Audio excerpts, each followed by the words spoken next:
So today, I wanted to talk a little bit about the some of the differences between the word transsexual and transgender.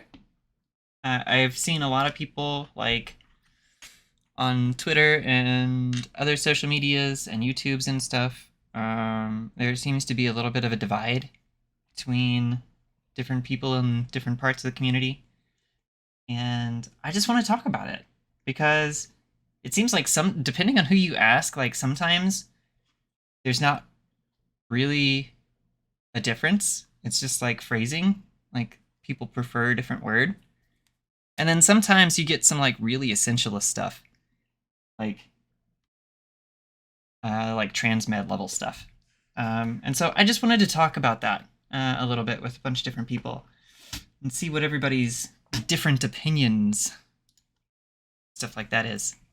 So let me message Tori really quick. See if I can get Tori on here. Oh,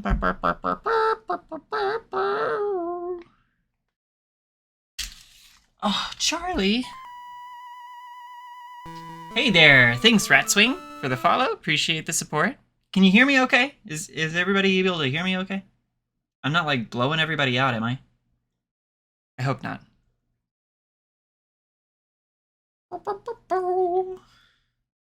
I sound just fine. Okay, great.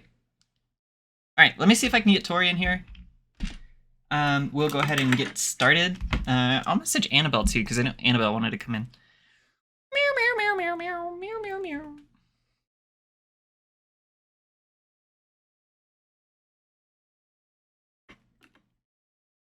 Up. What are you doing? Charlie? You were playing with all the stuff on my desk. Stop it, please. Stop it, please. Stop it, please, little Charlie. I feel like with a lot of these optics, people end up talking past each other because they agree on ideas, but they are just using different definitions for words. Yeah, that's kind of what I alluded to a little bit earlier. First Aaron stream, nice. Well, welcome. Yeah, that's kind of a little bit what I alluded to earlier, was just that like people talk past each other because it's like you're using, it's like you just have different definitions for words. That's all. You just prefer using different words. That's okay. But like you just don't, you're not able to recognize that.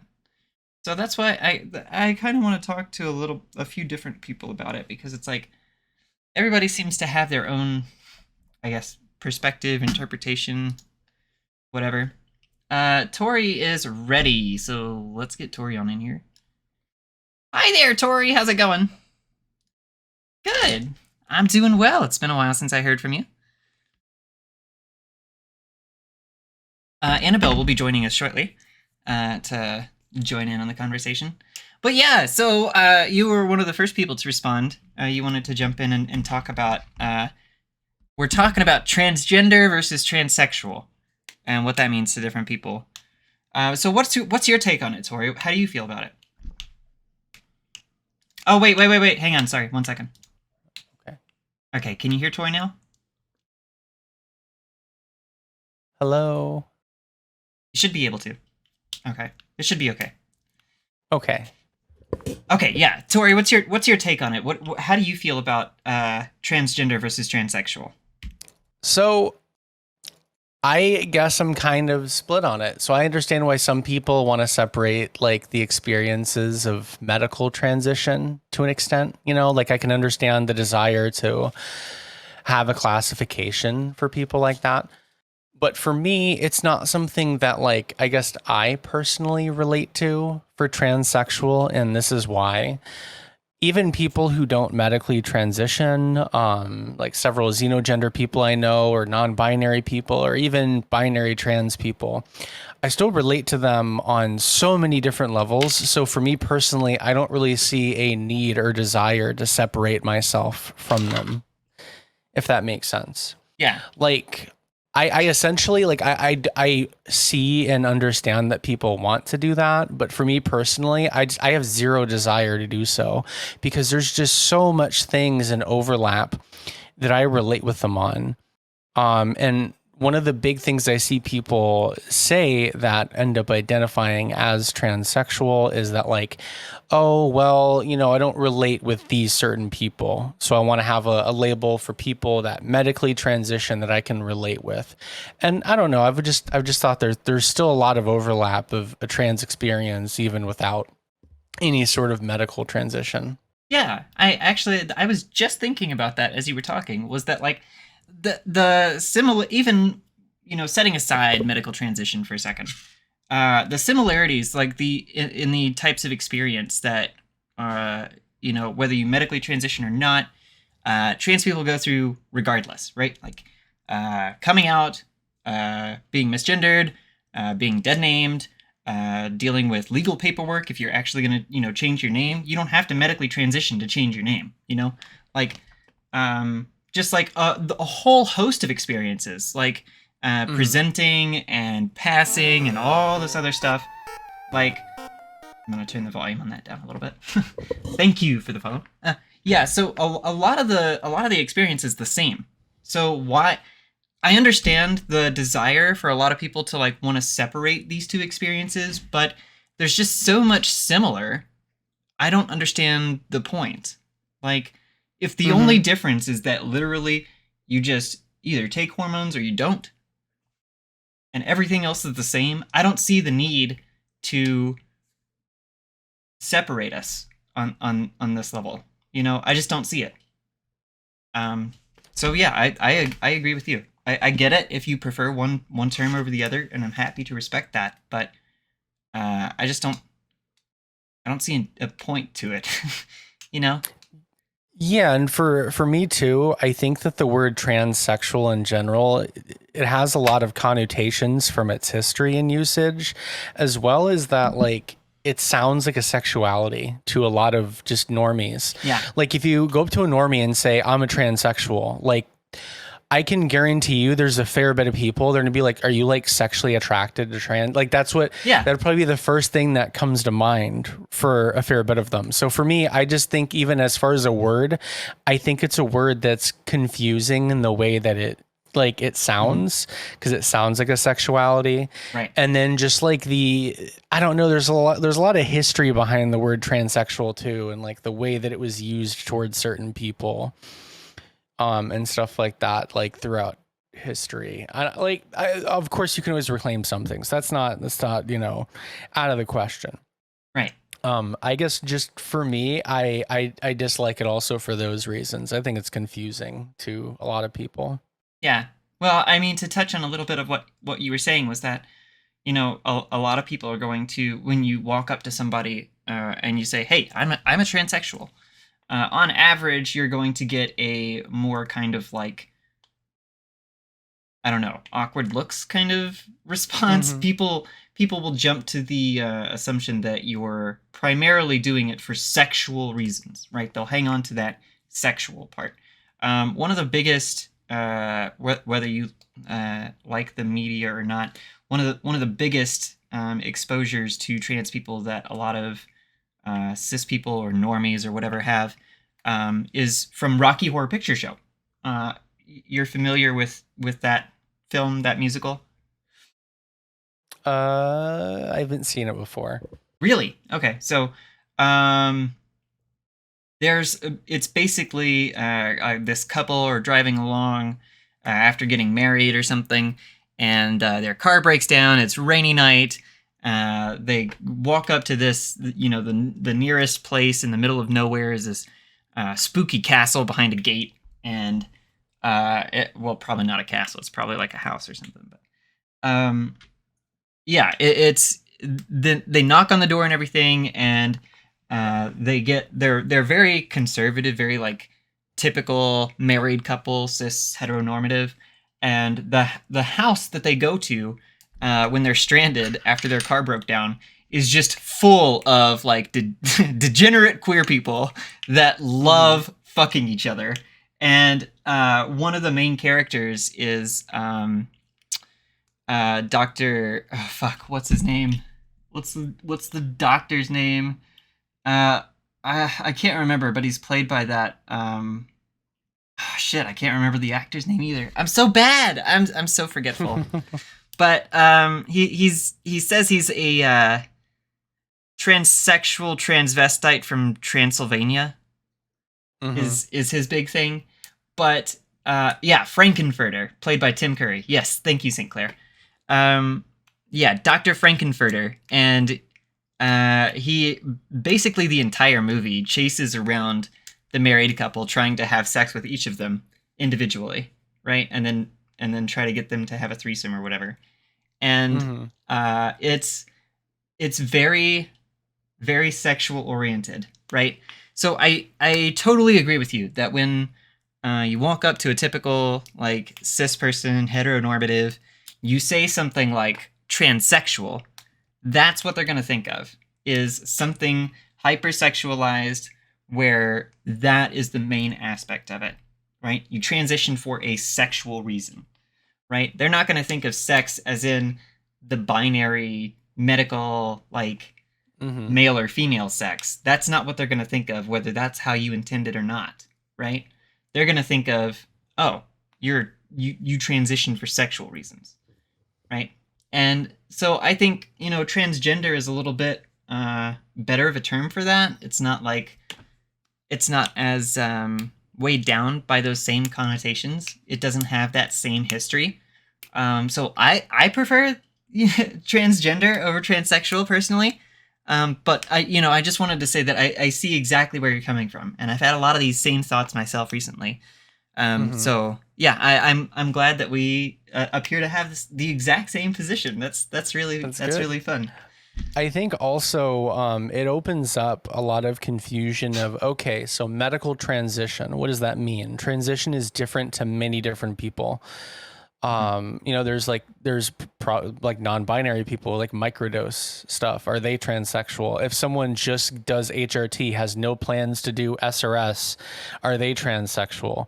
Are Right. people that have FFS and like breast augment, are they more transsexual than other people? Like, it's confusing because you're putting everything behind a medical gate essentially in order to get to. So I feel like the amount of medical gatekeeping is entirely subjective to the person that uses the label.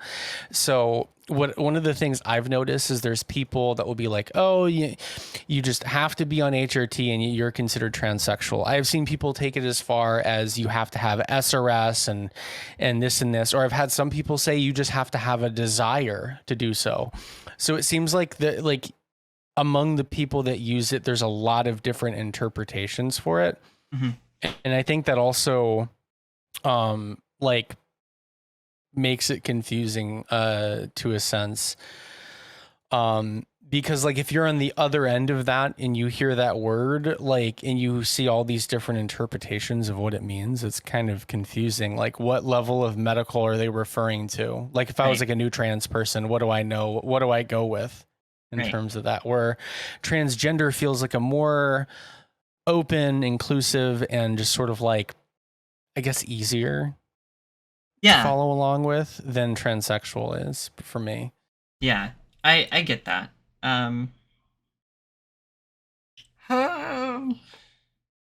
Okay. Anna will be here soon. But yeah, so Awesome. yeah, I agree with you. Like, the standard for medical transition is going to be different for everybody, right? Like, there may be people that want to microdose, like you said. There may be people that just want to take HRT and not go through any like medical surgeries or anything like that. There may be people that want to go all the way and get FFS and SRS and all that stuff. And I feel like trying to draw a distinction there between us is only going to divide the community for no benefit. Like, again, we get no gain out of this, out of separating ourselves from each other based on like our type of experience or how we want to transition or how we see ourselves. I don't see any real benefit from that. So other than to just like exclude people you don't feel are worthy, in which case all that means all you want to do is just be like the cool kids at the high school lunch table or something. Like I just there's I don't see the point. Like if you can point to like an actual benefit that we would gain by having that, then yeah, I might be able to be convinced. But not until then. I'm gonna go ahead and drag Anna in. Okay. Yeah, sure. Hi there. Hey, Anna. I How's it going? I'm going still pretty good. Good. Hanging out. Good. Hello, chat. My name is Annabelle, and I use buns pronouns. Bun is really cool. Bun's one of my closest friends. So what did you want to say about this issue, Annabelle? I've been following along. I think what I have to add so far is that I agree pretty much with both of you. The only thing that I can really see that at least in this realm of conversation that you've missed so far is kind of why I think people use the term transsexual versus transgender, and I think you get a lot of these sort of like pick me types that are drawn to transsexual over transgender, because if you think about where the trans movement has gone in like modernity in like the last like 4 or 5 years, it the rhetoric is sort of that like gender isn't it's like the road to gender abolition, right? It's like gender is something that isn't really tangible or real or whatever, and we can ascend it, we can throw it out, we don't need like the the spectrum itself is like limiting basically. And those people, like more like conservatively minded trans people, I think tend to see it as or like gender identity itself as something that is like not real. Mhm. And so they don't align themselves with like being transgender because their thoughts and beliefs about their identity are based in sex, which they perceive as real or as like tangible. And so I think it's just sort of like a semi unintended consequence of that kind of rhetoric, where like it's it's definitely not the fault of it. It's just these people kind of misunderstanding it and drawing the wrong conclusion of, well, if it's not real, my medical condition is serious and real, and they feel valid in the fact that they have that they are transitioning sex and not transitioning some non-tangible, potentially not real social constructs, right?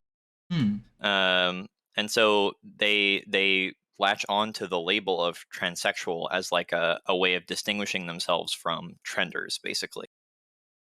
That Or reads almost like a fear response, doesn't it? Like a response out of that's born out of an innate insecurity or something. Like, yeah, Yeah. I would say that that's true. I think that a lot of pick me people are.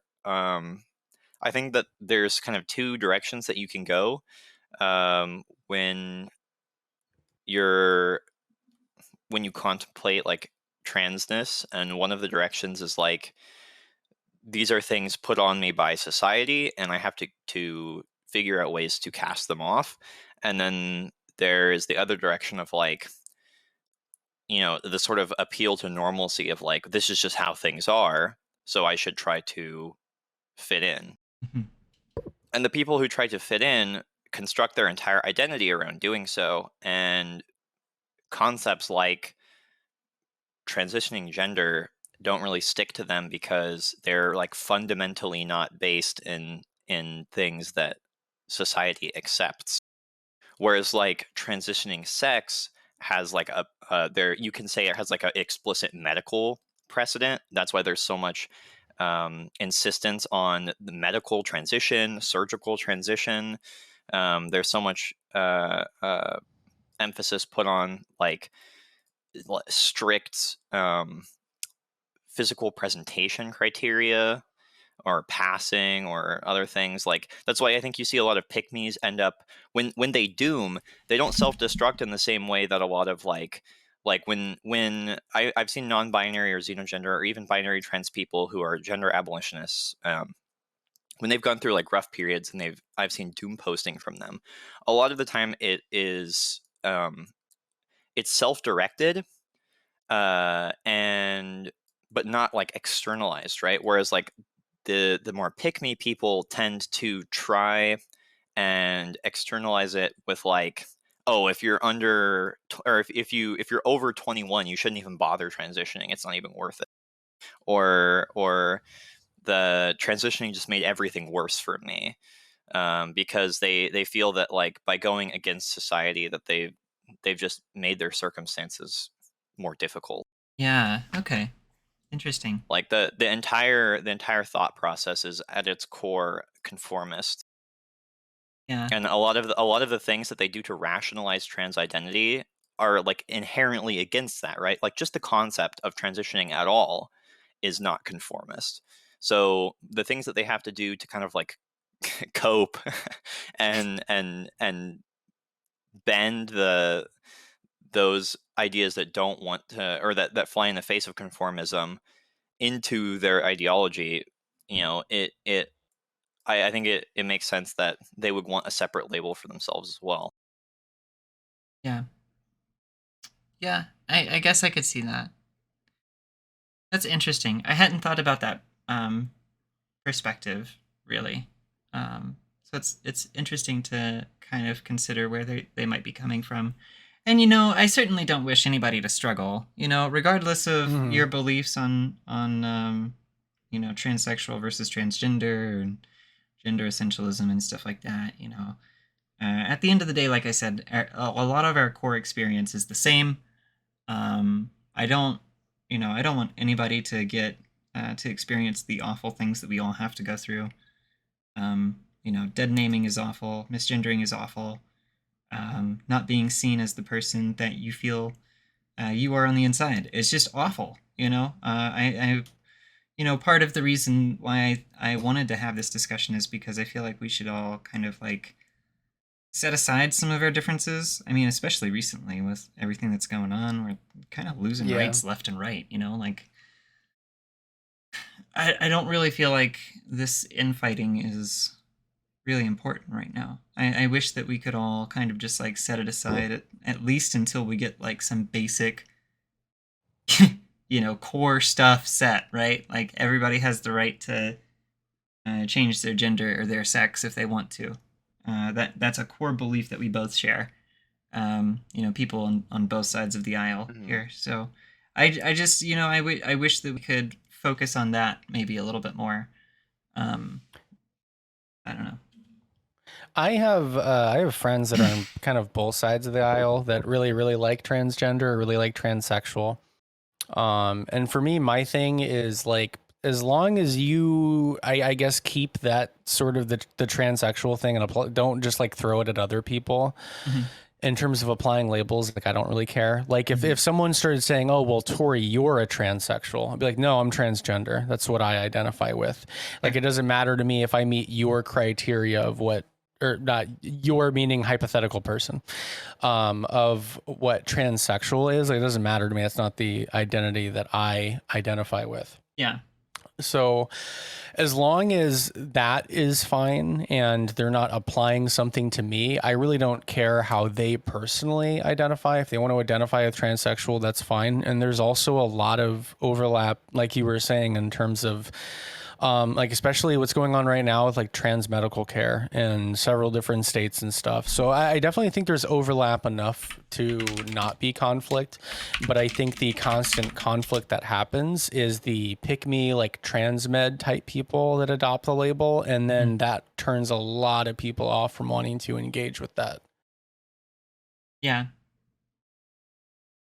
Yeah. And just to clarify, when because I saw somebody in chat talking about it, when I meant by gender is not real, I meant real as in like tangible, like it's a social construct, right? Gender isn't something that like exists. Like I don't have like a bottle of gender, right?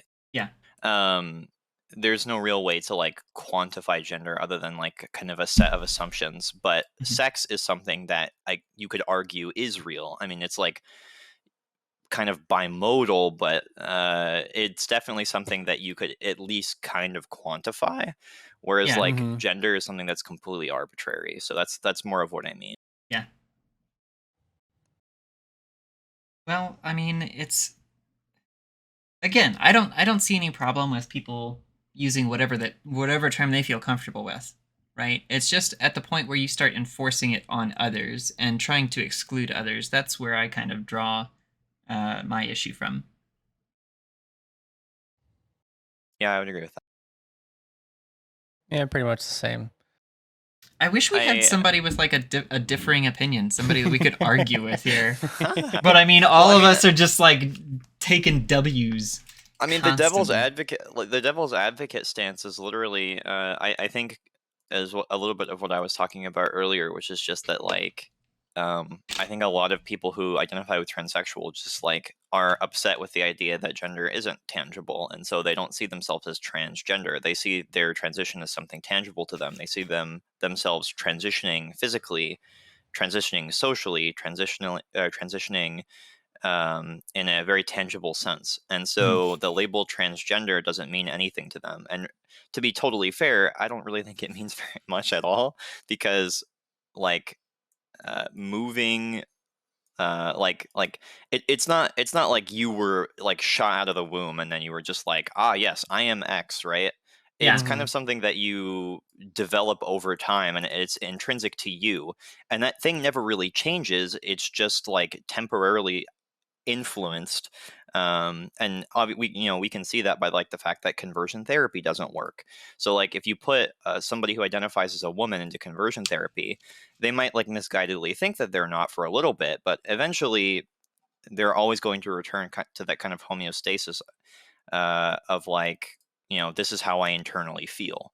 And so the idea that like you were one gender but now you're like a different gender, um, is just like, it's not super accurate when your gender never really changed. You're just like, it only changed for like people who aren't you, right? Right. It's like a label. It's a label to describe the experience of others. And so those things, like, I think kind of whereas like the label transsexual is something that is inherent to like trans meds because they feel that they were like, if they were male to female, that they were born male and then they transitioned to female, that they Mhm. transitioned sex, right? Whereas like I said, you really, transitioning gender doesn't really mean a whole lot. And so I think that they will want that term specifically because it is like intrinsic to their conception of themselves. And Right. obviously, like, to somebody like me, I think that's flawed because um, there's just so many like issues with tying your identity to sex, because obviously it is bimodal, and um, we don't even really have a very good understanding uh, of like sex as um, like a tangible thing. Like, you can kind of quantify it, but not in a way that's very accurate. Mhm. So centering your conception of yourself around sex becomes very messy because you end up with things like, if we enforced like sex-based policies for abortion care, then you end up potentially cutting out trans men who don't take testosterone, Right. or non-binary people who microdose, like Yeah. Tori said. So it's just a little weird where like sex isn't the only thing that you consider when you're talking about transition, and sometimes it's something you don't even consider at all. Mhm. Uh, and so I think the reason why transgender has taken over as like a more popular label is that even though it's not like a distinct tangible thing, that gives you a lot of flexibility, and it also becomes more accurate for because again, all of these terms are descriptions typically used by other people to rationalize your experience to them. Mhm. And so transgender does that a lot better, I think, because it's able to communicate the information a little bit more effective. Real quick, St. Clair is here, has a differing opinion. I'm going to go ahead and drag St. Clair in, okay? Sure. Hello, hello. Welcome. Welcome. Yeah, I'm here. Y'all hear me? Yeah, a little loud, but let me just turn that down real A little quick. loud. It's okay, I got you. Yeah, Don't worry, I a little got you, I got you. staticky. I got you. It's okay. Okay, go ahead. Introduce yourself if you like. Yeah. Hold up. Hello. Let me double check. I want to make sure that I'm not echoing a bunch of shit. Your mic okay, is I'm not anymore. blurbling a little bit. Yeah, it's Yeah, really it's really staticky. staticky. Burbling. Ugh. Womp womp. Mm. The foghorn. I swear, Annabelle, living with Lucina is making me more autistic. Well, yeah, and I'm doing it to her. I feel like every group I've ever involved myself in, all of my like vocal stems or just like little mannerisms get like disseminated into it. Yeah, It's I know. hilarious. All right. Do I sound normal now? Yeah, Yes. Yeah, much Very much normal. you better. sound great. That rules. Thank you. Who are you? Shoot. I got, man, look, I got busy arguing with some European about whether or not we exist over there. Yapo. I think that you should talk to more people. That's beside the point, though. Hi, I lost track of this actual conversation that the three of you are having. My name is Claire. I'm a dumb bitch from the Midwest, and I like to talk about shit that I'm not actually equipped to talk about. So Go, same. I do I would say like the thing, sort of my takeaway from the whole like transgender versus transsexual thing, because I think that both terms apply pretty reasonably to me. I'm comfortable with both. I don't really care. Generally, if I'm going to label myself, I just label myself as trans, and people figure that shit out pretty easily. Sure. But I do understand why people use that, and I don't remember which one of you sort of touched on this already. There is like this, there seems to be this reactionary vibe coming off of anyone who wants to like, you know, really dig down and say, no, I am transsexual. I do think that that's an inherently somewhat reactionary position to take. Sure. But I do still think it's useful if there is such a difference between the experience of some, and it's, that's what they say at least, and I'm willing to believe them. If there is a difference between someone who identifies as transsexual and someone who would sort of balk at that label, then I think that, you know, why not use it for those people who want to highlight how their experiences differ. Sure. But why? Why what? Why would you want to highlight how your experience differs from another trans person when the only meaningful way that they can differ is whether you medically transition or not? I would say because medical transition is a really significant thing to do. It's like the experience of medical transition is one that I do not think that I could effectively communicate to someone who hadn't done it themselves. I could do my best, and at my most poetic, I could maybe make them feel some of the things that I have felt during my medical transition, but I don't think that I could just describe the situation. I think that someone like really has to experience it to fully like just to fully understand the experience. It's just like, you know, I can talk to my Black friends all the fuck I want. I'm never going to have a deeper understanding of like Blackness. I'm always going to be using my experience to project Blackness onto. Sure. But I would argue that with trans people specifically, there are other aspects of transition that are, I would say, in my opinion, a little bit more important than medical transition. One of the first ones I would say is social transition, and you don't have to medically transition to socially transition, right? You can go ahead and start presenting and voice changing and all that stuff, but I feel like that is as more of a more of an important aspect of being trans than even medically transitioning, right? Because at the end of the day, that's what we all struggle with, right? Is presenting to cis people, being seen as the people that we are, rather than the people that they assume us to be, stuff like that. And I think that's more of a universal experience than it is one that's exclusive to people who medically transition. So, Yeah, and I would say that's also that's the center of the civil rights issue of it too, is the social aspect. Like I totally agree with you that the social aspect is more, it can be more important, I should say.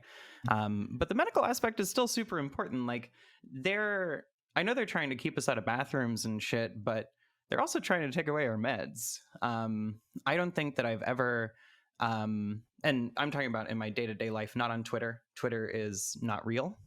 Twitter is a social construct. Now, wait, hang on. I got real life evidence that shows that Twitter is Aaron? real. Yes. Aaron, do you have a bottle Yes. of Twitter? Yes, I Could you do. send me a dram. I have an apartment full of Twitter. I'll tell you that much, okay? With the amount of shit man. posting that Babe, goes you're on supposed here. to put that in the toilet. You don't need to. Sorry, go on. Continue. No. You're fine. I love a sidetrack.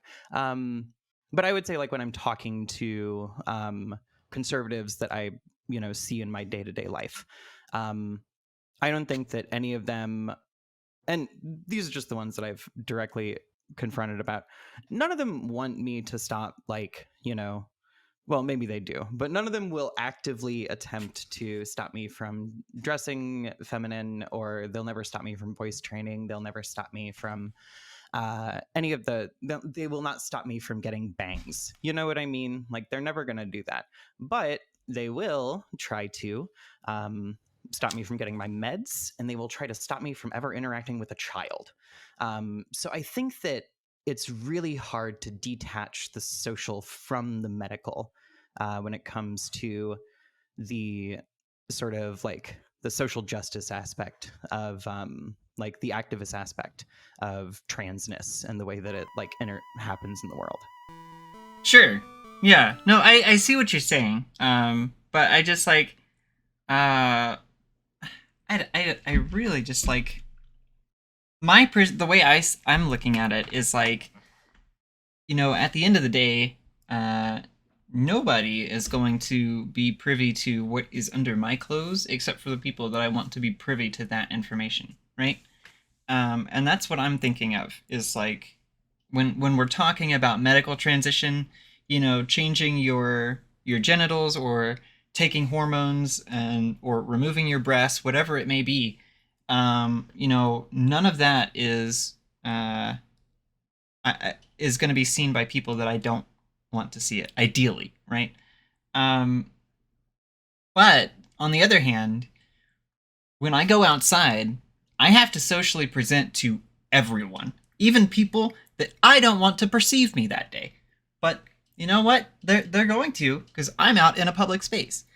So I feel like that, from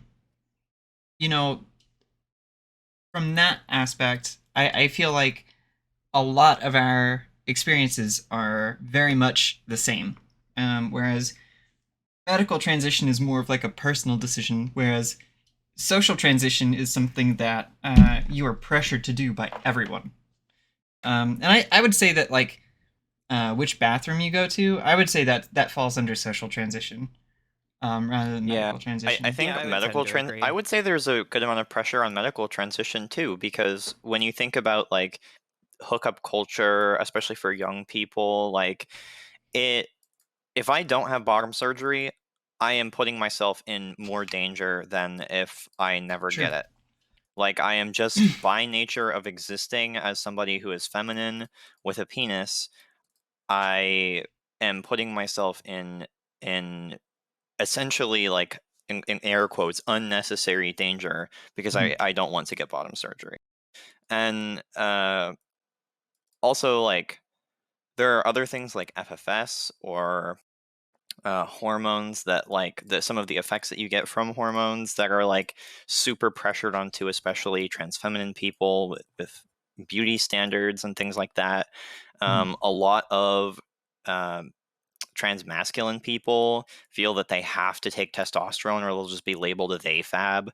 So I think that there's, like, I think unfortunately, like, like I said, society is very conformist. So there's Mm. a lot of outside pressures for people to conform, and that kind of attacks every level of transition. And so it goes back to what I was saying before, where there's sort of two schools of thought when you consider transness. And one of them is to try and reject conformist ideas and have sort of a trans liberation, get away from society, um, Mm. versus assimilating into society as sort of an appeal to authority.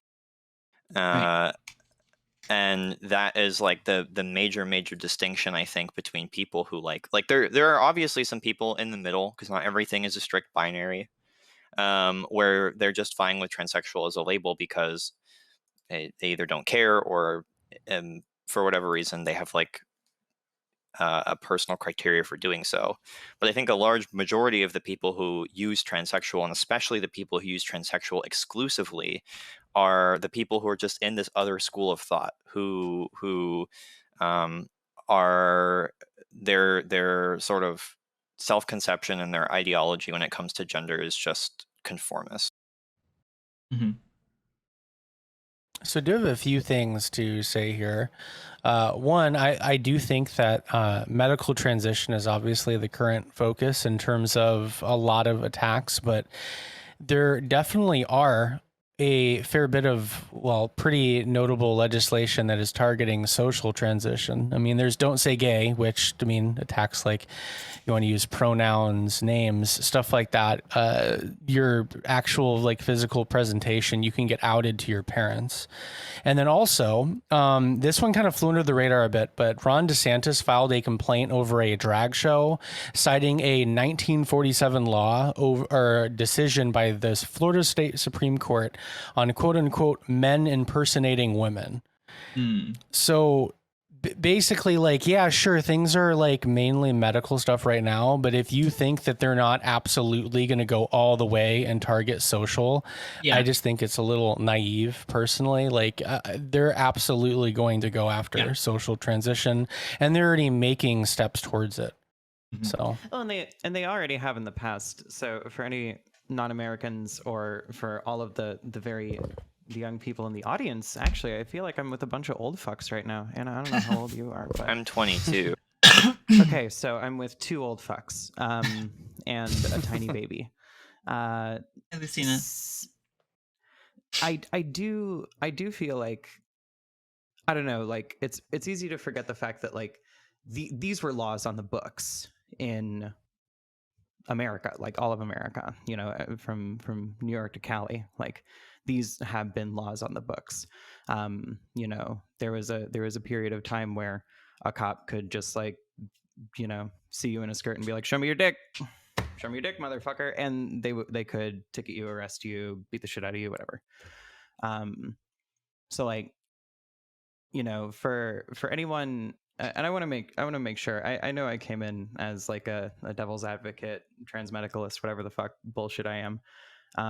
But I do want to make it very, very clear that like, this, there's a lot at stake here. Yeah. And it is very important to me that like anyone who wants to express themselves and their gender in any way that they desire, that they feel is most appropriate, like should be able to.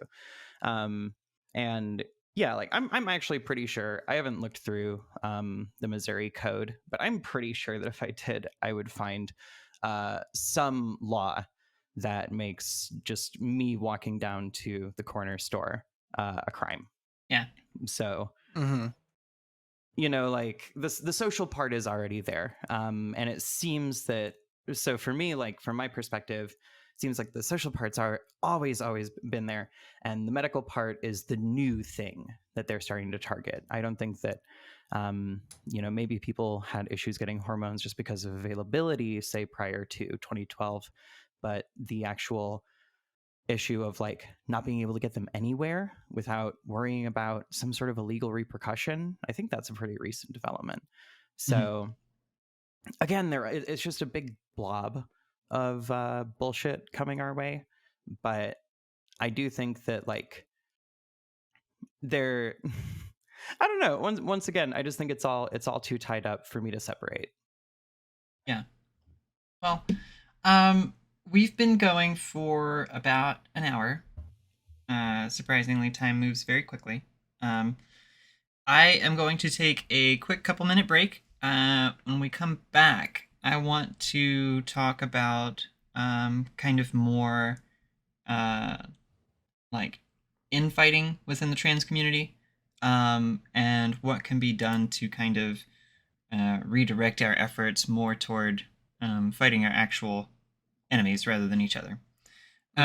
So let's think on that for a few minutes. I'm gonna take a couple-minute break. I'm gonna wash my hands, get my stuff ready. I'm gonna do my injection. I forgot to do it today. So give me a few minutes, and we'll be right back. Okay? Hello, friends. Welcome back. Ryan. Hi there. There was somebody in the waiting room. I'm going to go ahead and drag them in. Let's welcome them. Hello, friend. Welcome to the stream. Did you have something you wanted to say? Hi, can you hear me? Yeah, How does my mic sound? sounds okay. Okay. Yeah, I would like to talk about the infighting conversation. Okay, yeah. Well, let's get to it. Yeah, so I'm going to go ahead, and I'm actually needing to take my hormones today, so I'm readying my injection as we speak. But let's go ahead and talk a little bit about some of the infighting here in the community, especially with the difference that we're talking about here between transsexual and transgender. I've seen a lot of community split on this, and I'd like to talk about what could be done to kind of repair that and get us on the same page again, and past the point where Buck Angel has anything else to grift about. Oh, So- you'll never stop him. He's Oh. gotta sell that lube shooter somehow. I know. Well, so what do you all think? How does that go? Do you want to start us off, my new friend? By the way, what's your name? Let's go ahead and introduce yourself. I'm Lily. My pronouns are she and her, and yeah, I feel like a lot of it boils down to insecurity, which I don't know if there's like a really good way to address it. Like especially with Buck Angel, I don't know if you've seen some of his tweets, but he kind of surrendered himself to like I guess TERFs in a way. Like earlier on when he was doing the whole like, oh, I'm a trans man, but my sex is female and I accept that. I think he was getting a bit upset because his new friends were not very willing to call him by his name and pronouns. Yeah. So yeah, I mean, I think it just kind of boils down to that. So I don't really know what could be done about that. The one that I think is a lot more prescient is the stuff with like neo pronouns, especially because I feel like there's a lot of insecurity from, and I don't know if it's necessarily like binary trans people as much as it is just like a collective of people.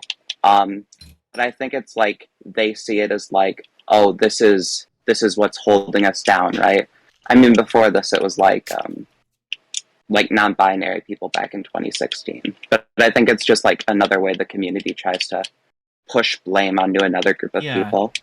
Well, I think we see a lot of similar things in the LGBT community with bisexual people, right? And especially pansexual people. Like, I know that there's a big divide there among that community as well, and everybody seems to have like their own perception of what each of the terms means and how they use them. But yeah, I don't know. The whole like kind of I'm better than you kind of attitude because I do this, or because I'm a real X because I do blah blah blah blah blah blah. Yeah, I don't know. It seems silly.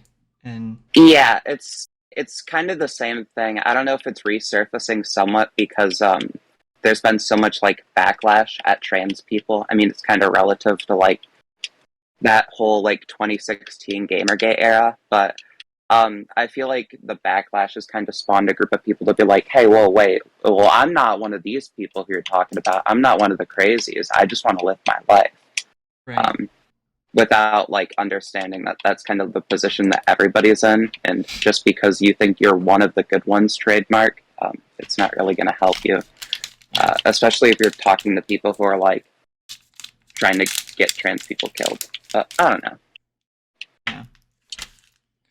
Anybody else want to jump in? Do you have anything? Like I said before, I think it just sort of comes down to people's conceptions of themselves and how they see their transness, and they use that as like a lens to interpret other people's transness.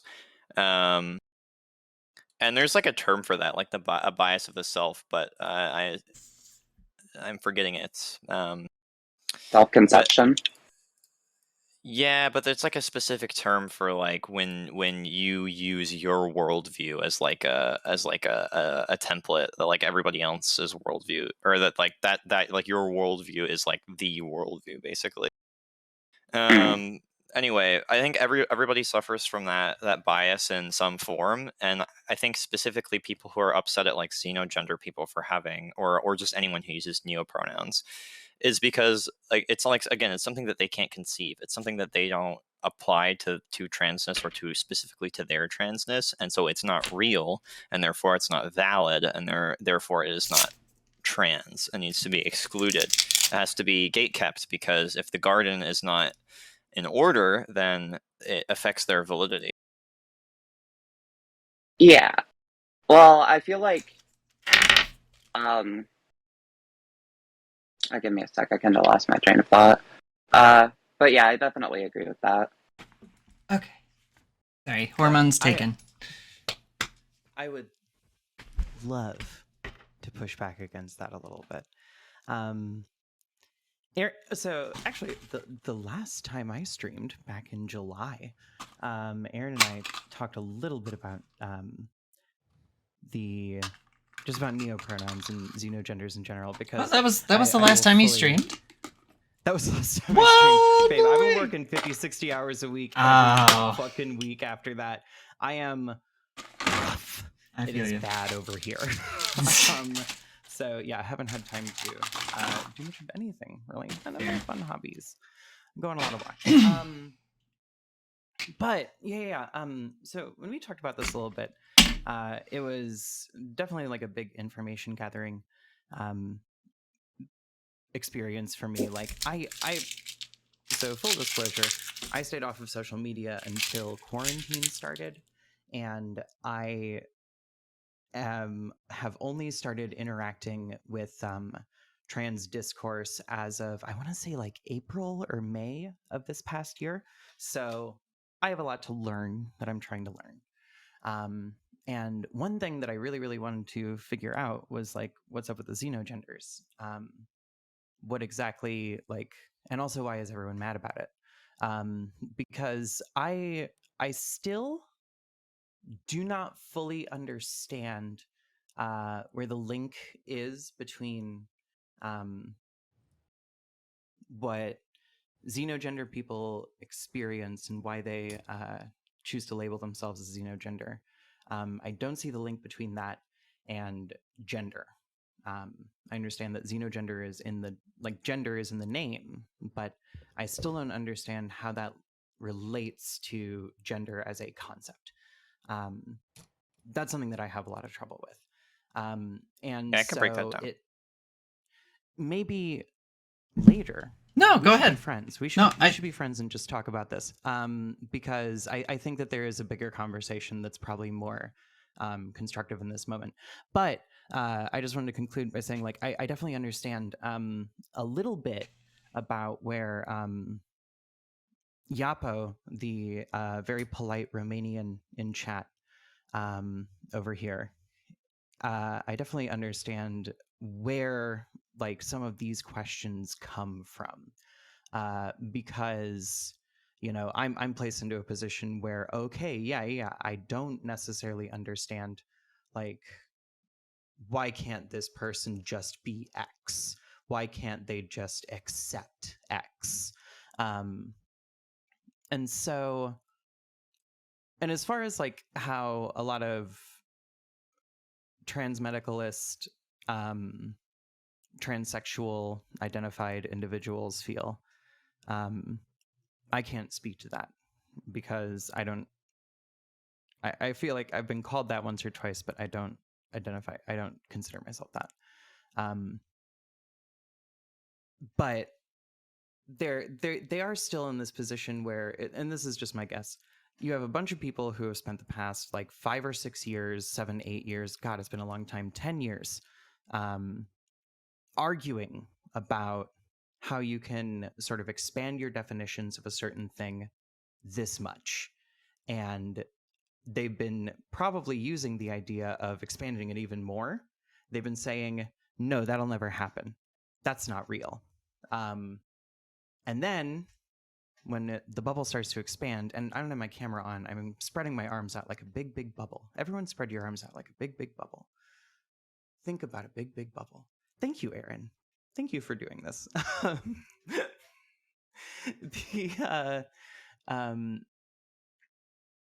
Then they like fall into that trap of being reactionary. I do think that until people with those opinions start to ask questions about it as opposed to just dismissing it outright, you are going to have some issues. But then we start getting into like questions about why does the internet break us? Why does the internet stop us from having these conversations? Because we're not the only ones who are having this issue. Republicans are having this issue. Democrats are having this issue. Lefties and righties or whatever. Members of different races are having this issue. And like we've alluded to earlier, people who have non-heterosexualities, we're all having this issue too. So I don't know if anyone has a strong opinion on this. Is it just as easy as saying, well, it's the general issue of the internet age and we can never get together on anything and we need to find that? Or is there something more specific to the conflict between different types of trans people that needs to be addressed? I don't know. What do you think that would be? What would that look like if there was something substantial there? What do you think the difference, the core disagreement would be? Oh shit, I don't fucking know. I'm gonna turn on my camera because I'm doing a lot of nonverbal shit. Okay. Hi. So I personally do not know. I'm still exploring that myself. So for me, the answer to that is, I want to understand as much as I possibly can about other people, how they feel, how they experience their lives, and go from there. And I need to like hold certain values at their highest, which for me, those values are things like allowing people to retain their bodily autonomy and just autonomy in general, I guess. Mm-hmm. That's very important to me. Making sure that people are happy and healthy and given the tools that they need to become happier and healthier. And that's kind of it. Any more rules and things start to get too complicated. Yeah.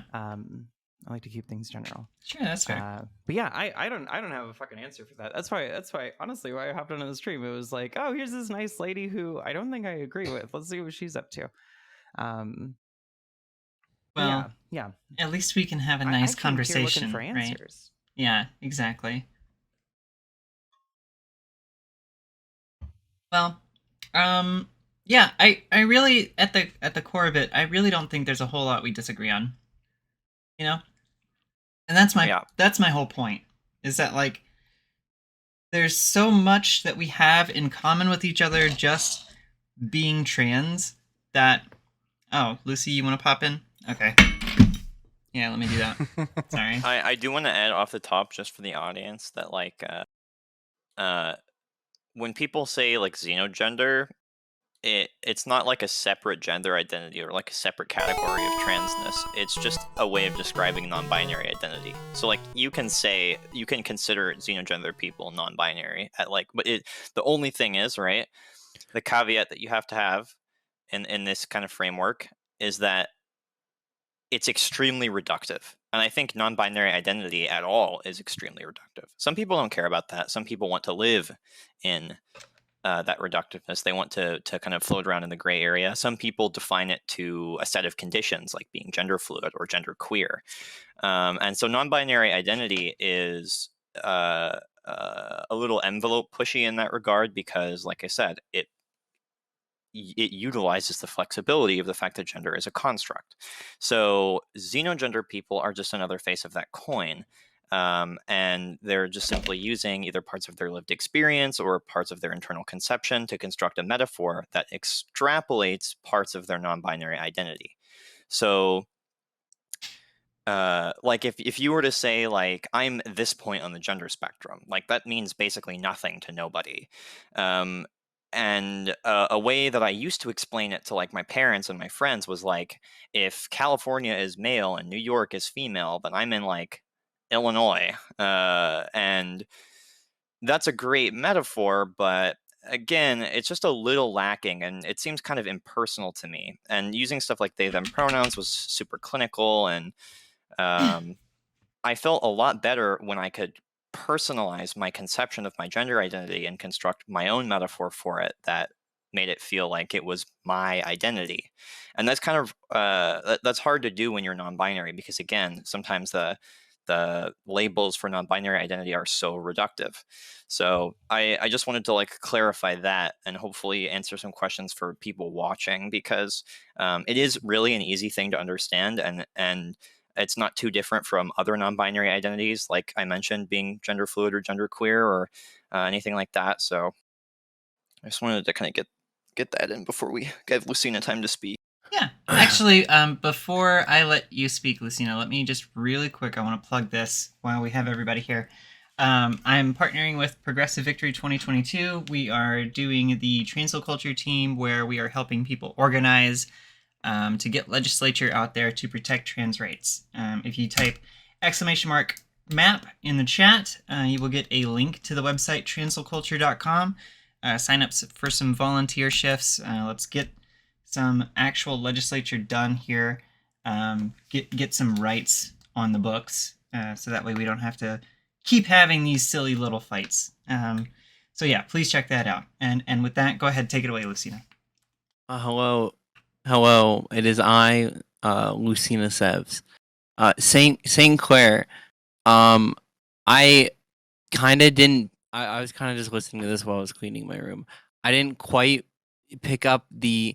I kind of had a lot of I guess responses to a lot of the things that you said were like interesting things to bring up about the particulars.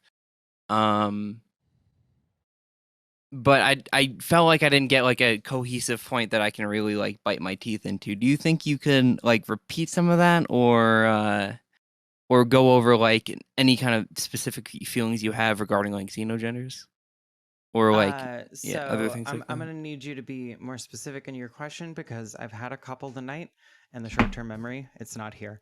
Yeah. It's okay.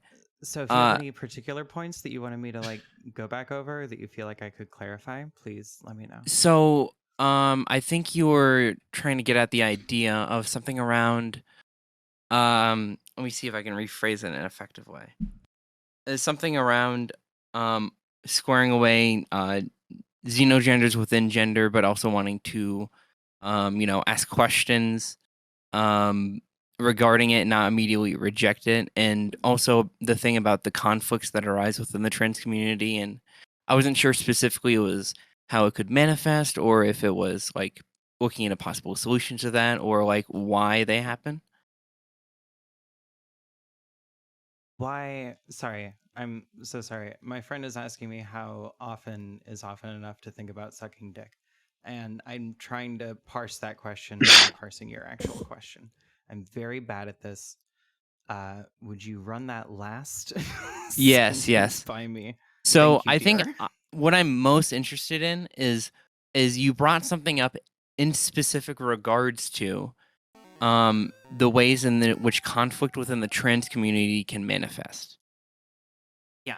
Okay. And were you asking if like other people like had any guesses as to why that is, or like Oh yeah. So the specific question that I asked at the end of my long spiel that probably came off as a bit rambly was that I want to know if we think that basically, I don't know, I'm asking a big question here. The big question is, has the internet fucked up human communication so badly that we can't just like have a normal fucking conversation about any of this shit? Or is there something more specific and more intrinsic to the conflict in the trans community that needs to be focused on outside of like the general garbage? Generally associated with people who disagree talking to each other on the internet, death threats and fucking doxing and all this bullshit that people have to deal with. all right. So I think specifically in regards to your first question there, I think the internet definitely has made everybody deranged and crazy and awful at communicating whatsoever online in a reasonable manner. But I also think it's important to recognize that this is kind of the reality that we live in, and that a lot of these conversations about trans people and largely the what kind of helped push. I don't know how much exactly I would attribute to this, but I would say the internet being almost not exactly a safe haven, but for being a more accessible platform for trans people to communicate and congregate. I think they kind of just got swept up in like the phenomenon of the internet, but I think there's definitely benefits that they've drawn out of it. Largely for LGBT groups in general, I think a lot of advocacy is done online because a lot of people are online, and even though we kind of separate that between real life, it's kind of become completely emerged and mixed within like real life and the internet. Um, and the second part, I think there is a bigger movement at hand that largely I think people like trans meds or like weird reactionary trans people who kind of um expect everything to be defined in really neat and small terms, really digging into the minutia of how like gender and sexuality function. I think those conversations are interesting, but largely they draw away from what needs to be focused on, which is trying, obviously, to be advocating for rights for LGBT people, well, particularly trans people in this instance, which involve advocating for hormone usage as well. Um, the thing is, even with these minute conversations, esoteric things on the side, such as xenogenders as they may be. The thing with trans people, if we cover the very specific few basic things that we want to get covered, this is just going to be a net benefit for everybody involved. The thing about like people like trans medicalists is they only want specific things to validate trans people and who are only specific ways, and so therefore they're the ones who are like creating the restrictions almost, and kind of defining in their own terms. They're applying what they see their own transness as onto everything else. While people who are like xenogender or more gender abolitionist types kind of just want everybody to be happy. They kind of just want everybody's needs met. They don't want legislation that, you know, is very particular or, is exclusionary in any way. So I think that that is almost like the larger threat as an internal priority, I suppose. Can I just ask, what sort of legislation do you think a let's say an extreme trans medicalist would want to apply that someone who has a xenogender or advocates for xenogendered people, what do you think is something that a trans medicalist would be like? I want this to happen to specifically exclude this group. Probably only very specific, like gender markers, the requirement to take our HRT to be considered trans, and a certain expectation of gender presentation. When you say considered trans, I actually totally agree with you on the like the gender markers thing. Like that would be bullshit.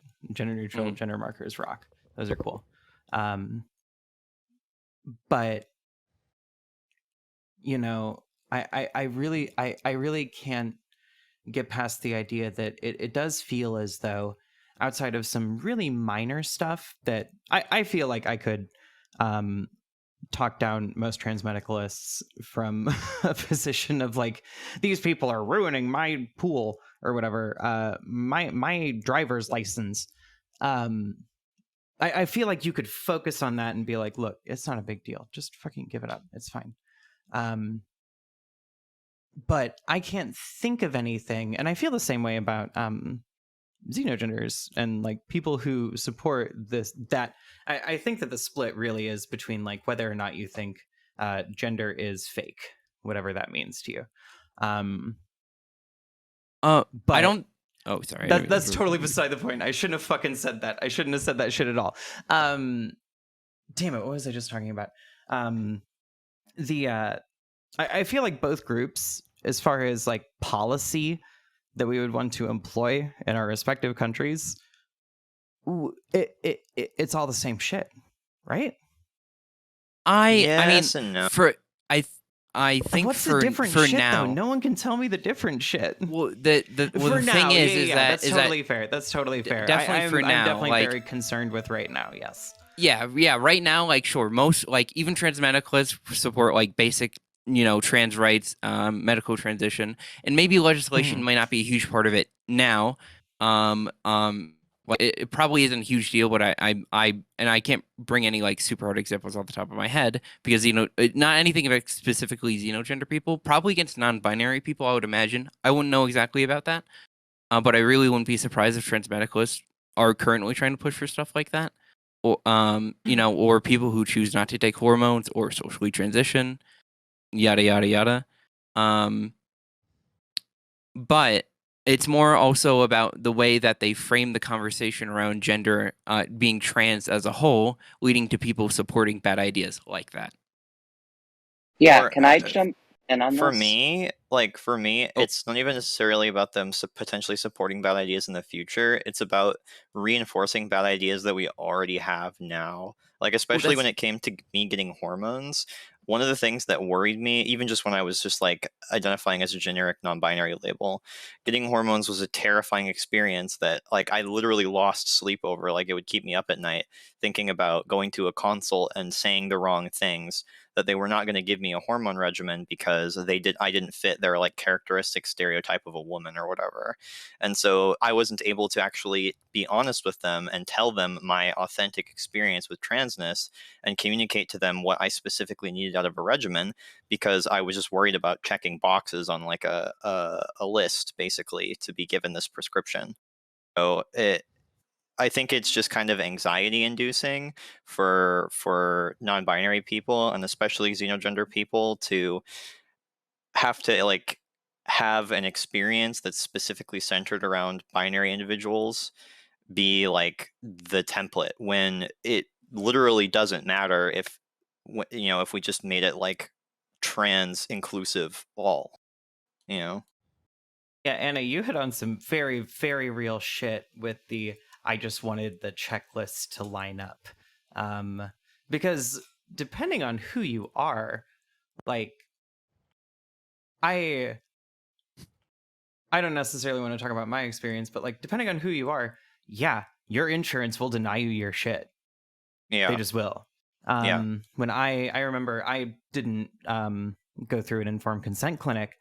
And so when I spoke with my therapist, she had very, very, very specific questions for me. And when she explained it, she said, yeah, these are the questions that your insurance company specifically is going to want Yeah. to have answered. And these are the questions that, depending on who your doctor is, they're going to need you to have answered. And they were really weird questions. They were like, what kind of sex do I have? Yeah, because they're Like, Blanchardian. what is the Yeah. baby plan right now? They're like, my fucking mom. Or they ask It's you about your childhood garbage. trauma. They're like they ask you if you've been Yeah. sexually assaulted in childhood, and I'm like, it literally There is no better way to get someone to lie about their sexual assault. it than to make literally it is literally like Blanchardian shit that like I know most transmed people don't really do the whole like Blanchard spiel thing, but unfortunately a lot of the more extreme ones do, and that is the shit that gets cited in like every transphobic piece of legislation, every old law or old medical statute that sucks that you have to sit down and answer those questions for. That's where it goes.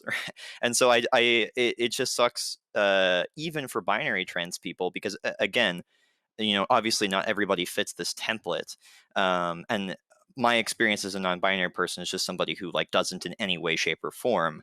um, that is just what worries me, and that's where like I have experienced it now, because like so much of the stuff we focus on, like this is what's going to happen in the future if we allow this to proliferate, but I think there's plenty of examples of how it's just like reinforcing some things that we're already trying to get rid of now.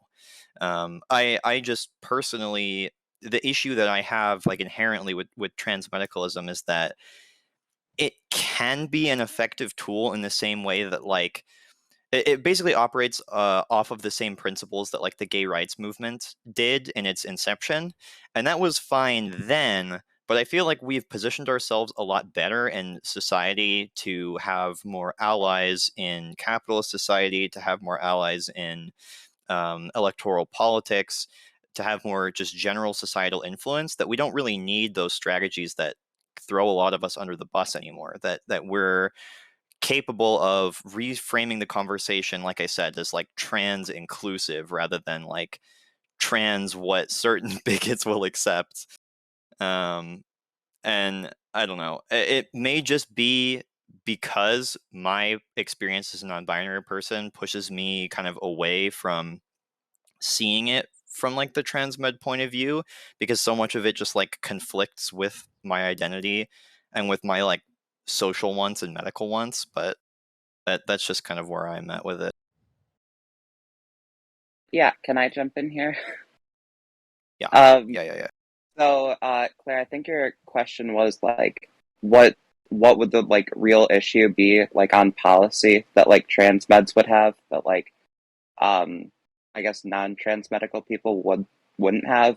I don't see it much as like an issue of policy, because I feel like on a base level they're gonna advocate for like trans rights. But I think it's a lot more issue of like who they like pal around with and like what they're willing to let go.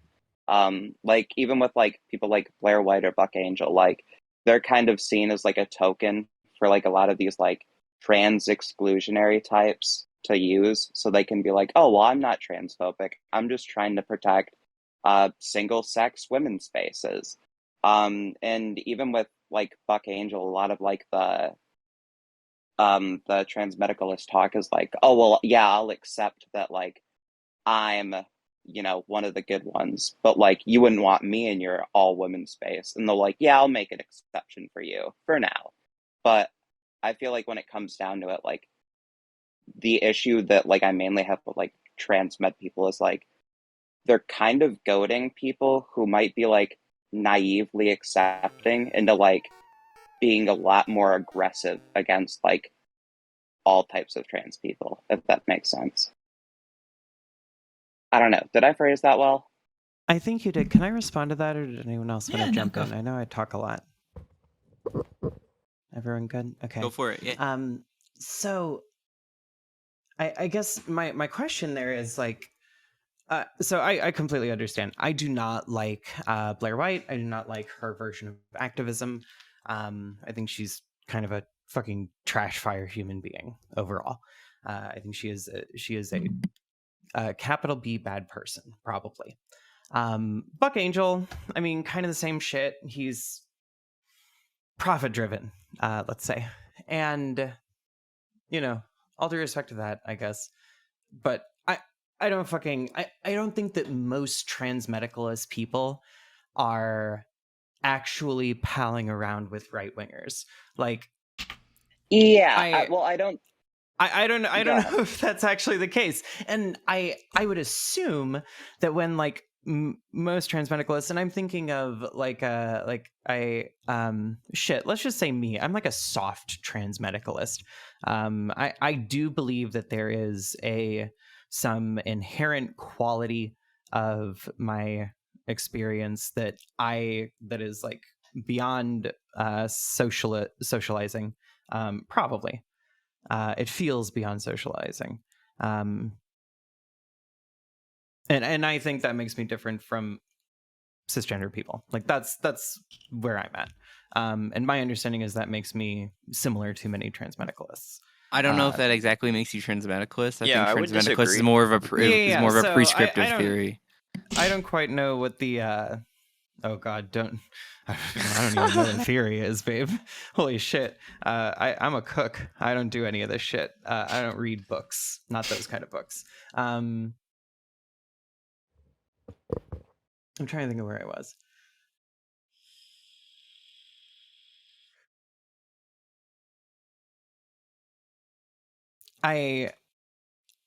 While I understand your concern about Blair White and Buck Angel, each of them has done some weird shit that I disagree with.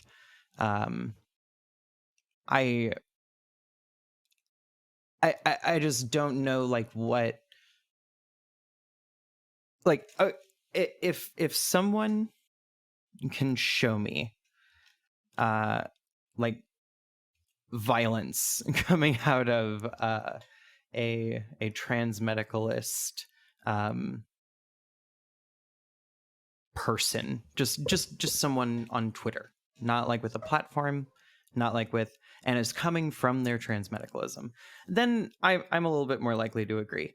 But overall, I think that for the most part, transmedicalists, they're going to advocate for the same rights that will make xenogender people's lives better.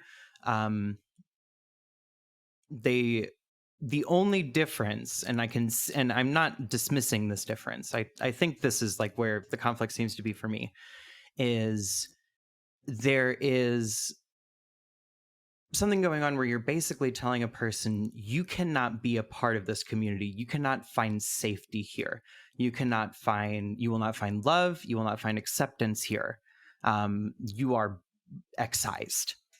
I think that's what the real issue is. Yeah, definitely.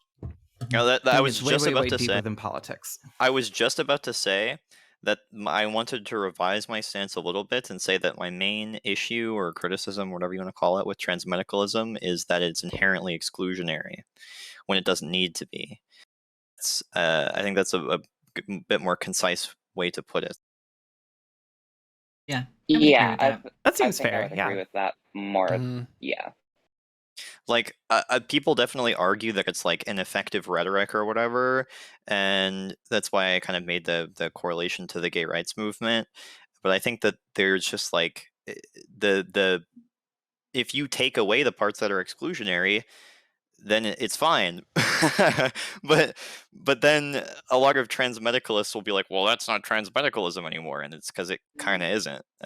So that's where like I think most people draw the line with transmedicalism is either like your strict prescriptive definition of you need X medical procedure to be trans, or specifically like setting specific limitations, specific exclusionary limitations on what, because I think the definition has shifted a little bit also in like more recent discussion, within the last couple of years, where like I said, the first one is like the more prescriptive definition of specifically relating to medical things, whereas like more recently it's kind of slid into like just people who gatekeep transness, if that makes sense. And that's why. Yes. Oh yeah. And also, I don't want to invoke the one who shall not be named, but like the official Gammy on Twitter is probably the like number one. Like if you want to see somebody who's just unironically shitty because of their transmedicalism, Like that is See, the okay, Twitter so user. I follow her on Twitter. I've interacted with her. I haven't like talked with her. Excuse me, young man. I'm speaking. What? I think she's just an asshole. I don't think it is. I think the transmedicalism is just on top of that. I think she's just kind of an asshole. That's where most of it seems to come down to is like, yeah, if you shit on like xenogender people all the time, you're probably just a fucking asshole. But I also kind of feel that way about people who are like, who do shit on reactionaries in a certain way. And I would qualify a lot of what I see from Gammy and from what seems to be her close friends. I would qualify quite a bit of that as reactionary. I would like to raise a strong disagreement to Gammy's Gammy being an asshole, not being informed a lot by her ideology. The reason that she goes out of her way so much to do these things is that she sees these people as intrinsically not trans and trying to claim transness and misappropriating it in ways that they just aren't entitled to, and that they are like essentially subhuman. Also, she influences an entire circle of people to also think that way, who somehow also are assholes. It's kind of a funny correlation there. Yeah, Lucina did I a still stream think it's just. I think it's asshole first. I think she No, just leads I with an completely asshole. disagree. She It's probably interplay uh, both, but And What's it- I'm what's it- curious as to why you think that. Why you think that's the case? Well, She- Lucina did a stream, like a couple hour stream with Gammy, and they did like an in-depth Mhm. discussion specifically about her transmedicalism, and she makes these points that are like slightly we'll she say also buys into indefensible. Blanchard at least a little bit. Yeah, I'm gonna be but quite the honest. point is that she'll be like, no, there are no lesbian women who actually like trans women. Like only they're just confused bisexuals. Basically, Yeah, is like she- her point. she So it's like rhetoric like that, but it's like that's not being an asshole. That's like just like there is like a fundamental ideological influence that I have makes to- her. And also when she Is when she like because she's so- personally attacked me a lot, and she's done it in a way that is specific to the fact that I'm xenogender, or like she'll make memes about like killing rabbits, or like she'll make memes to frame other non-passing trans women as like ogres or men or whatever else. Hold on. I would like to say she does the fear mongering about trans women assaulting cis women thing. She calls them R word, not that R word, sexual assault R word Huns. Like constantly makes fun of other trans women's inability to pass. Uses like entirely like 4chan brain language. Used to like just discriminate against people, constantly like an pedo asshole jackets would. people. Like I'm still No, because not it's quite... informed by her ideology. She feels justified in this because it's part of her ideology. Yeah. You wouldn't Well, do that's how all that just assholes because you're a work. bad person. Well, no, Yeah, no. you're denying that's I don't- ideological though. So no. I think that her ideology, I think, just influences her targets. Like if you just took if her specific Gammy's insults brain are and woke her up in a 40-year-old white dude from fucking backwoods Tennessee, chances are she'd just be weird about black people instead. why would she be fearmongering about trans women? But trans women sexually assaulting cis women if that wasn't informed by her ideology. We're getting a little into the weeds. The example that you wanted was somebody whose transmedicalism specifically like does or like somebody an example of violence informed by transmedicalism. So even if it's not necessarily the transmedicalism, like, even if she hasn't like bought into the ideology or whatever, she's just doing it, using it to be an asshole. The fact that that's even possible, the fact that she can even take the ideology and use it to attack other trans people is what I take issue with, and that's what I was trying to bring up as an example. So that's why I thought it was relevant. I think that's a weaker point because I think there's plenty other aspects of other trans ideology that you could buy into that could be used to attack other trans people identities. If taken, if wildly misinterpreted, but like, but I don't know. But I think it's just solidly that she wouldn't. She's not wildly misinterpreting it at That's all. also true. It's the most verbatim prescriptive use of it possible, and you can use that as an argument to prove that she buys into it. But we're going to be going back and forth semantically about whether Gammy unironically is a transmedicalist or whether it's like Well, she is. She calls herself meme. that. Well, I understand that, but we can never prove that, so it's not a conversation really worth having. The point that I'm trying to make is just That's not the that conversation, by the way. somebody who uses the question that was brought forward was, show me somebody who uses transmedicalism to do violence to other people on Twitter, and my response was No, not on Twitter. In real life, Twitter is not real. well, I still haven't gotten Aaron's bottle of Twitter. I imagine Gammy would probably have that in response to somebody in person. Although I would love to be watch Gammy fair, fight somebody. to be fair, there is a bit of precedent to show that she's a coward, but we won't go into that. I think there's something that Gammy is that is a lot worse than being a transmedicalist, and that is a Destiny fan. I think that places. I think her I was in going to a- say a Genshin fan. That's Oh. fair. No, Okay, that's not true. yeah. You like It's not Genshin true. player. Lucy, your Yeah. own liberal, Sorry, Nolan, babe. liberal Genshin fan. That's 2 strikes.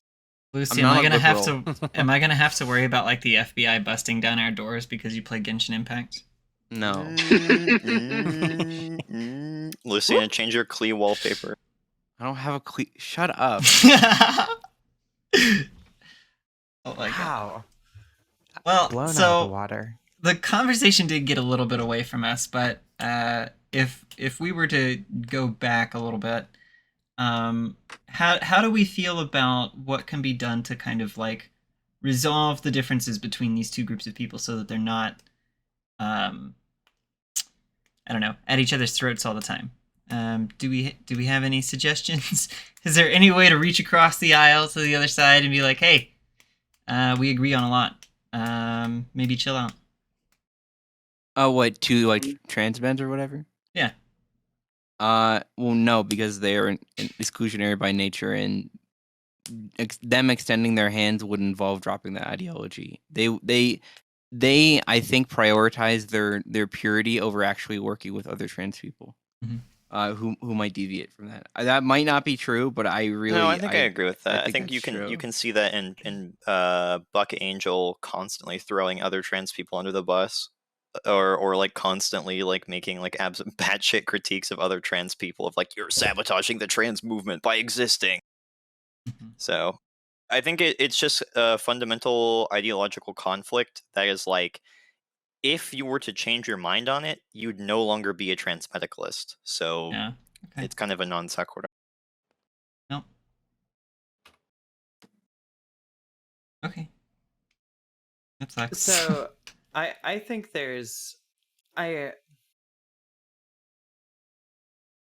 feel like the issue is just a little bit deeper than you have xenogender, you do not like xenogender.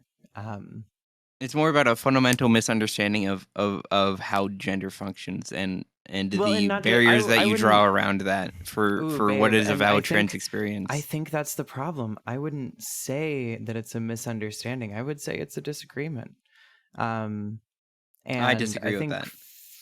There we go. Wonderful. And I do think framing everything in that way is going to damage most conversations before they start.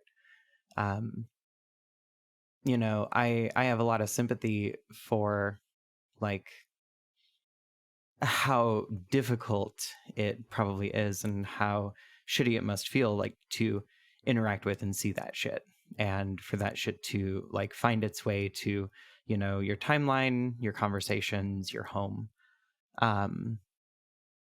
But I do think that there still needs to be a bit more openness towards and I know good faith is in very short supply, and I will say that all these conversations, the only times I ever see them is on Twitter. I don't talk about them at all with my trans friends. I don't talk about them with my coworkers. I agree. Those are I the think only that's people I talk to, actually. I think that's much easier to do for normies who are actually like open to good faith interpretations. But for trans medicalists, if they're out here making like killing jokes about people's xenogenders and telling trans people to their face that they don't pass and look like ogres. I think it's pretty clear to the one who's not extending good faith for the most part. Yeah, I agree. I agree with that. I don't know. I bet some of those people, if you're the kind of person where you can get past the cruelty exhibited by those people, They're the ones refusing to to find more with good other faith people, by than the you way. would expect. And no, and I totally understand that. I found that and I'm making a lot of assumptions, and I'm definitely not talking about Gammy. I think, there's always one that can't be saved. But I do think that there are ways through. And do you have your hand up? Or are you're No, pinching I'm a thing? stimming. Okay, cool. My bad. But I think that if you really want to make progress with someone specifically in your life, I don't think that this is a conversation you could ever have with someone on Twitter. This has to be someone in your life. This has to be people you know. If you're a friend of Gammy's or whatever, I assume no one here is. I certainly am not. But the only way that she's ever going to listen to this point of view is if someone that she trusts explains it. And then they have to explain it well, probably. Yeah. I think I agree with that. That works much better in person because they aren't already poisoned by the ideology that Gammy has, which already predisposes her to any kind of aversion to any good faith. The thing with Gammy is that she isn't some neutral actor that kind of found her way to transmedicalism through like a purely logical thing. There's definitely a lot of personal, like, obviously you said she's you an very emotional person. She has her own experiences. Oh yeah. I like I said, I think talking to a normie about this stuff, about trans issues, is infinitely easier than talking to Gammy of trying to get her to accept like trans people that don't fit within her definition of transes, because she's already carved out her own space. This is what her audience wants. This is what her friends believe. This is something that she's pushed for forever. Maybe she'll change over time, being introduced to other ideas, but the way in which her ideology manifests precludes her from any kind of self-reflection or Mhm. to not totally, but mostly averses her from doing any kind of self-reflection, or like challenging the ideas that she already believes, which is common in a lot of other things, but this one specifically in trans ideology, based around the explicit exclusion of another group because you find them to not fit within your bounds, I think is definitely way more susceptible to that. And like I said, I don't want to. I just want to clarify that, like, Aaron specifically asked about like what we could do, or if we think that there is anything that we can do to compromise with transmedicalists. If we're talking about getting them to either concede on or drop transmedicalist ideology, if we're talking about things that we can do to like convert them to our side, basically, then yeah, there's tons of stuff that you can do, and attacking it from an empathy angle is perfect. That's a great way to handle any kind of social issue like that. Um, I have no problem doing that. I don't think they're irredeemable or anything like that. They're definitely allies in the sense that at least they want a conception of the things that we want, and that's a good place to start. And so you employ those strategies to try and change their mind. What I was specifically answering to when I said I don't think that there's any way that we could compromise with them is that I think that for us to reach across the aisle, it would require somebody from like my standpoint, where I don't really want any gatekeeping at all, to accept some gatekeeping, or it would require a transmedicalist to give up gatekeeping. And so just fundamentally in those two ideologies, no one's really going to do that unless they kind of just drop it entirely. And so I just wanted to like kind of put a distinction that, like, if we're talking about converting people, very possible, very doable, and it should be done. If we're talking about compromising with them, I'm a little bit more skeptical. Yeah, no, let's talk about the like converting some of those people to our side. Like you said, attacking it from an empathy angle. Yeah, what St. Clair mentioned was Wait, perfect. I think we should probably Somebody that you address the trust, compromise somebody... thing first, because that was the question that was asked explicitly from Sure. Claire. Okay. There is no compromise. Block them. Disengage. Log off. So And missiles to their house. I think that there are individual. I think there's individual things that you can probably, like, I guess, work towards together with trans medicalist people. But I think that the anything else beyond like specific key issues, I think, is going to be pretty hard to do besides just changing their opinions entirely. So like you can work together on, like, I don't know, making HRT access better, right? Maybe making insurance coverage for key like trans care things a little bit easier. But I think really anything beyond that is just kind of impossible. Yeah, unless you change their views. But even that gets super crinkly because we go back again to like the Blancharddian questions for getting on hormones through your insurance, or the like, if you want to have your gender marker changed or your gender recognition. Because the thing is like, I live in San Francisco, right? I've said this a billion times. If you, some places here, like some credit cards, some banks, some insurance companies, if you're trans, they'll just use your name and pronouns and you don't even have to legally change it. But to get them to do that, a lot of the times is not as easy as saying, yes, I'm X, refer to me as Y, right? Especially for like my insurance company, I had to go through a couple of hoops to even get some of that recognition. And I would imagine that a transmedicalist would probably want more restrictions on those things than somebody who wasn't. So like, even when you're talking about, we both want HRT access, but what does that look like? How does that affect people who need it? Because I think a lot of the times this conversation gets reduced down to, we both greater HRT access is good. And it's like, yes, it is on the surface level, but if we made HRT more available at a broad level, but added additional gatekeeping, it may still not be serving a greater amount of people or a significantly greater number of people. So I just fear that transmedicalist rhetoric will affect policy implementation if we compromise with it, because again, you come to this scenario where like, I ideologically don't want to add in any gatekeeping, but to compromise with someone who's transmedicalist, I may need to do that if they are refusing to budge, or they may need to give up their gatekeeping. So it kind of comes back to we both want HRT access, but we're not going to agree about the implementation or about the specific limitations placed on it. And unless they give up their transmedicalist rhetoric, we probably won't agree on it. So like, yeah, we do agree at a very, very surface level that those things are good, but fundamentally we disagree on how they should be implemented.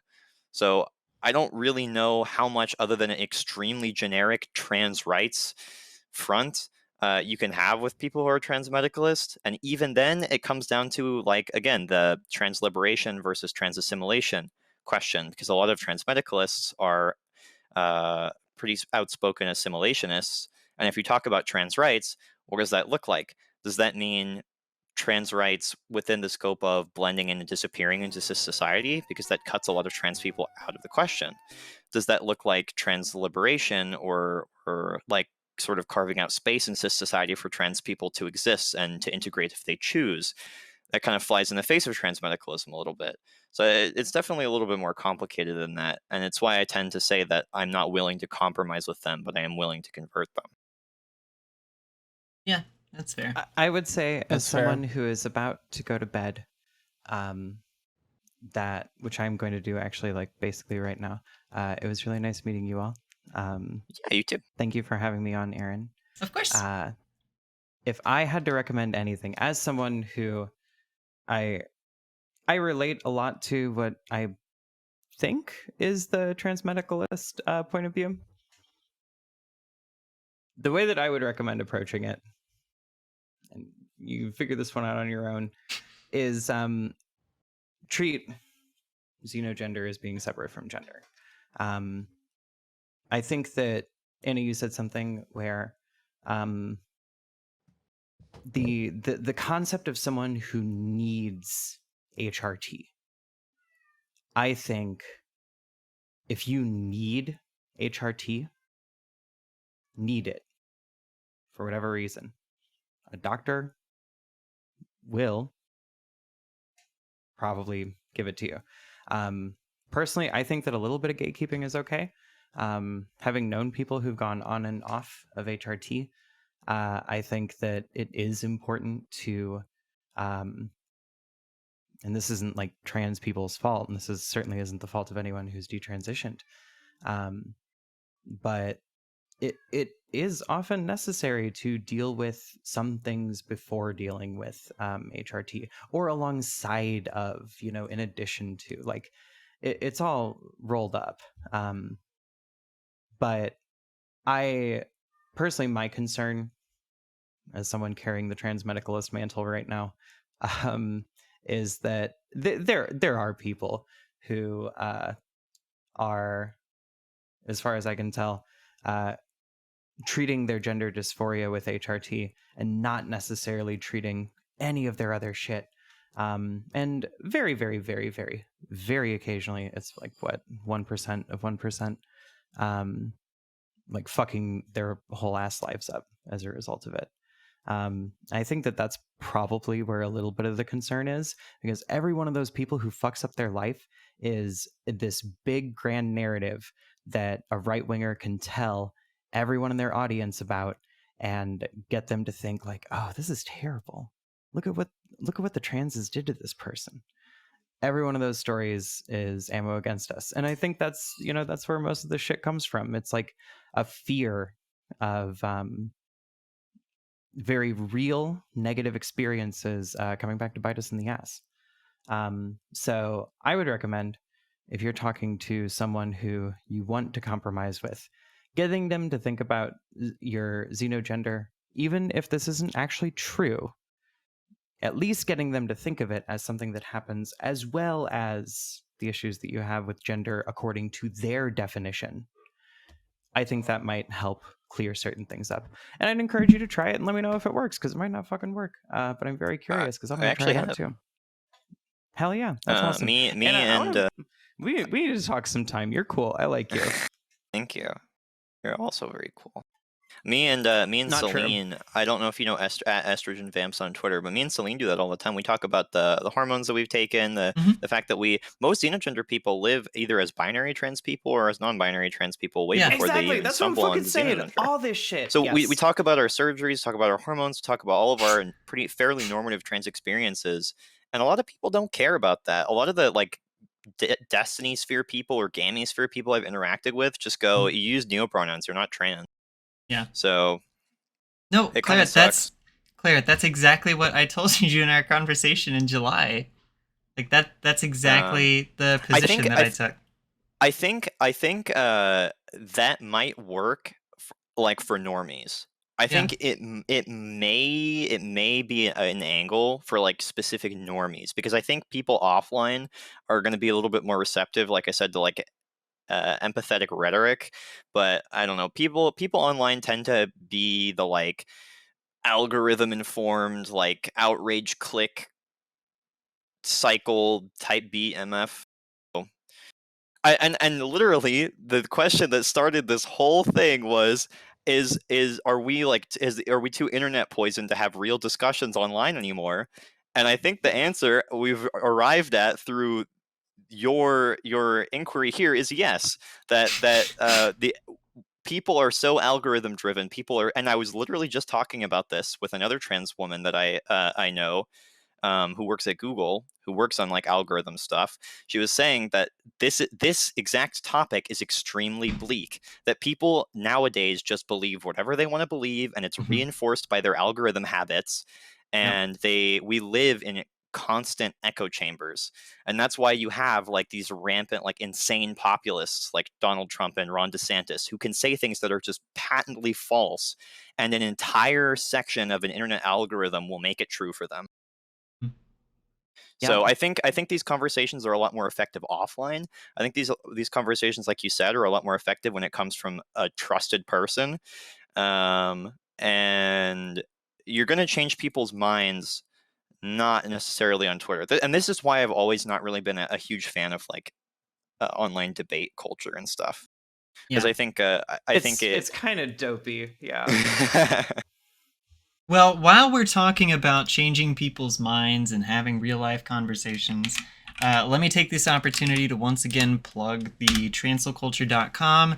I'm partnering with Progressive Victory 2022 to help elect some trans positive, politicians in different positions of power so that we can get some rights out there for us. So go ahead and type in !map in the chat.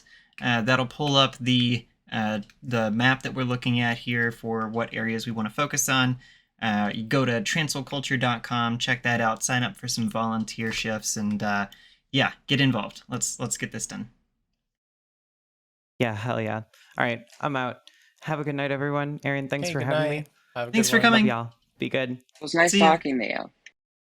And right. I am the sole camera who remains.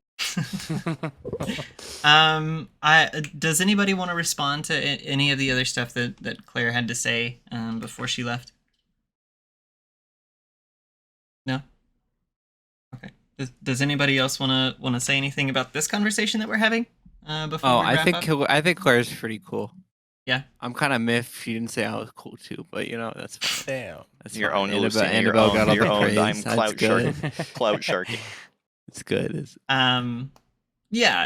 In that regard, I think that is a decent way to get quote unquote normies to understand xenogender, is to kind of separate it from gender. But then again, like when you really think about gender and the whole like the position that people who use the word transsexual have is that gender and sex are absolutely separate, and what they are transitioning is their sex. And if that's the case, then they should have no problem at all with xenogender people. Yeah, because it's not xenogender is not sex. It's not xenosex, right? So you should logically. Well, I think the reason why everything online is so horrible is kind of just the way Twitter is. I feel like Twitter just really feeds parasocial and like just not good behavior in general. So that feeds a lot of really bad behaviors from people and like bad faith actors that I think can get a lot of attention, and then that kind of just yeah. Like I said, it's like things that are popular get shown more because or get shown to more people because of that, and it generates like an algorithm that specifically feeds on outrage clicks. So the things that make you angry will show up the most on your timeline, and so it puts the most like vitriolic people into proximity of each other. And obviously that's horrible for discourse, because the thing that will generate the most, like a normal conversation between two people in a thread, like a good faith interaction, usually gets moved to DMs anyway, so the interaction just gets completely toasted, right? But the engagement generated by that is infinitely less than two people screaming at each other and then quote tweeting and then brigading back and forth, right? Yeah. So it is incentivizing them to put the most vitriolic reactionary people together, and to show them to each other and have them essentially blow up to drive ad revenue. Yeah. Which, by the way, speaking of, I will stand by my position that having these public call-out tweet threads where everybody's like quote tweeting and going back and forth and brigading and stuff like that, like you said, like that. Yeah, that is not a positive way to have a conversation with someone before. Oh my god, no! But I mean, it's all it does is feed into drama. When you do something like that, you're just looking to, I guess, have your feelings made better. There's no productive conversation that can be had like that, because you're just going to drive people further into their position.